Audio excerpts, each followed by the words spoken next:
જે પેરેન્ટ્સ પાસે એવડું મોટું ફંડ નથી અને એમને એવું લાગે છે કે ભાઈ હું ફોરેન મોકલીશ તો મારા ચાઇલ્ડને મારા એક્સપેન્સીસ એટલા બધા થઈ જશે કે હું એને બેર નહીં કરી શકું, એ મારા માટે પોસિબલ નહીં થાય કે હું એ મારી ફાઇનાન્શિયલ કન્ડિશન પ્રમાણે કરી શકું, અને એના કારણે ઘણા પેરેન્ટ્સ આ આઈડિયા ડ્રોપ કરે છે. એને આપણે સ્ટેપ બાય સ્ટેપ લઈએ. એટલે આપણે પ્રેક્ટિકલ એક્સપેન્સીસ સમજીએ, પછી ઇન્કમના ઓપ્શન્સ વિચારીએ અને અલ્ટરનેટિવ ઓપ્શન્સ વિચારીએ. સો આજે કોઈ પણ ચાઇલ્ડ ક્યાંય પણ સ્ટડી કરવા જાય છે, પછી ચાહે ઇન્ડિયામાં 12 કોલેજમાં જાય, સપોઝ ગુજરાતથી મહારાષ્ટ્ર ગયા, અને એ જ રીતના આપણે ફોરેન કોઈ પણ યુરોપિયન કે અમેરિકન કોલેજનું કાઉન્ટ કરીએ તો એક કોલેજની ફીસ, બીજું એનું અપાર્ટમેન્ટ કે હાઉસનું રેન્ટ, અને ત્રીજું એનું ફૂડ અને પર્સનલ એક્સપેન્સીસ. આ 3 એક્સપેન્સીસ મેજર કેટેગરીમાં હોય છે. સો આપણે કોલેજની ફીસ જોઈએ તો એક એવરેજ યુએસ કે કેનેડિયન કે યુરોપિયન કોલેજ આપને, યુરોપિયન તો નહીં પણ યુએસ, કેનેડિયન અને ઓસ્ટ્રેલિયન કોલેજીસ ઓલમોસ્ટ $40,000 to $60,000 પર યર ની રેન્જમાં ફીસ રાખતી હોય છે. તો એમાં સૌથી પહેલો ઓપ્શન એ હોય છે કે દરેક કન્ટ્રીના એડમિશન માટેની અલગ અલગ એન્ટ્રન્સ ટેસ્ટ હોય છે. મારે કેનેડા જવું છે તો આઇલેટ્સ હોય છે, ઓસ્ટ્રેલિયા જવું છે તો આઇલેટ્સ હોય છે, યુએસ 12th પછી જવું છે તો એસએટી અને ટોફેલ કરીને ટેસ્ટ હોય છે, કોલેજ માટે જવું છે તો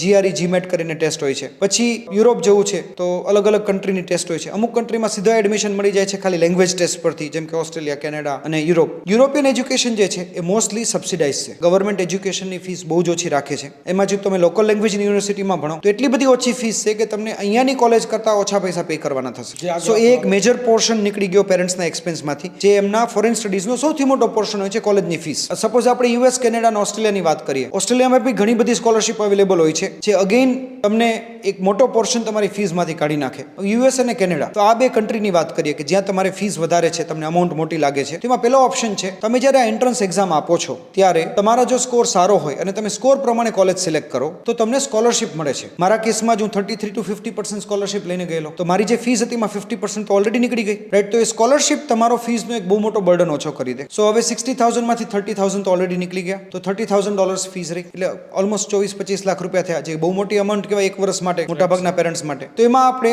એવો ઓપ્શન અત્યારે અવેલેબલ છે કે એજ્યુકેશન લોન મળતી હોય છે ફોરેન એજ્યુકેશન માટે. જે લોન બેચલર્સ ડિગ્રી પૂરું થયા પછી 6 મહિના પછી છે તે સ્ટુડન્ટે પે કરવાની છે પેરેન્ટ્સની. તો આજે કોઈ બાળક આઉટ ઓફ ઇન્ડિયા જાય છે, એને એસબીઆઈ કે ઇન્ડિયાની કોઈ પણ બીજી બેંક્સ ફોરેન સ્ટડીઝની લોન આપે છે, જે લોન એને એનું સ્ટડી પૂરું કર્યાના 6 મહિના પછી જોબ લઈને પે કરવાની છે. અત્યારે ઇન્ટરેસ્ટ બી પે નથી કરવાનું, કંઈ જ પે નથી કરવાનું. સો એક કેટેગરી આપણે એવું ગણીએ કે ભાઈ એમને મોકલવા છે અને ઘરમાં કેશ ઓન હેન્ડ નથી, તો આ વસ્તુ થઈ શકે કે લોન લીધી, એ લોન તમારું ચાઇલ્ડ ભણ્યા પછી જોબ કરીને પે કરશે, તો એઝ એ પેરેન્ટ તમારા પર એની કોઈ રિસ્પોન્સિબિલિટી આવતી નથી, સિવાય કે પેલું જે ફીસ પેમેન્ટ કરવાનું હોય એનું જે પોર્શન તમે પે કરો. બીજું, દરેક કન્ટ્રીમાં ઓપ્શનલ પ્રેક્ટિકલ ટ્રેનિંગ અથવા તો ઓન જોબ ટ્રેનિંગના ઓપ્શન્સ અવેલેબલ હોય છે, અને જે નોર્મલી 95% સ્ટુડન્ટ્સ ત્યાંના અને ઇન્ડિયાના કરતા હોય છે.